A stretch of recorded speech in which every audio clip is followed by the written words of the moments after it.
After a bumper crop last year, things are not looking good for New Mexico pecan farmers. They say this year has turned into one of the worst they have ever seen. And they say the drought is just one problem. News 13's Gabrielle Burkhart is live in Roswell with the story. Pecan farmers I spoke with today said a 1-2 punch from the weather is to blame. Pecan orchards in Roswell look lush from the onset, but farmers will tell you otherwise. It's probably going to be one of the shortest crops that we've seen in production in probably about a dozen years, yes. And drought, I can't ever remember it this dry. Bill Bonham has been farming in Roswell for 64 years, and he says a deep freeze in February also affected crops. Well, we just haven't had a spell like that for years, and our pecan crop is about as bad as I've seen.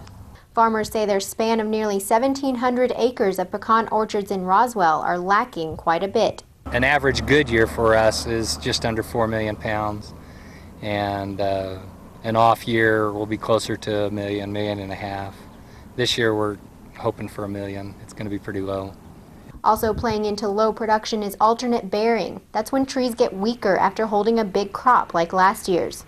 Well, as farmers you have to learn to bank it when you make it and only spend as much as you need to, because these are the lean years that will come.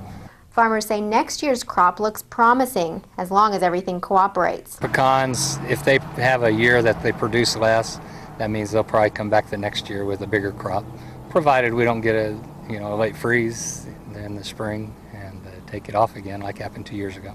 Well, I hope we don't have one like we had last year. But Mother Nature has a mind of her own.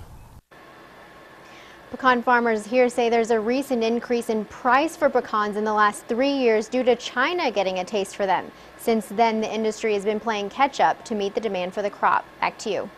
Okay, thanks, Gabrielle. Now, the U.S. Department of Agriculture says the average price per pound for pecans in New Mexico is $2.80. That's up nearly $1 since China's been involved in buying them. The farmers don't know yet if this year's weaker crop will drive prices even further up.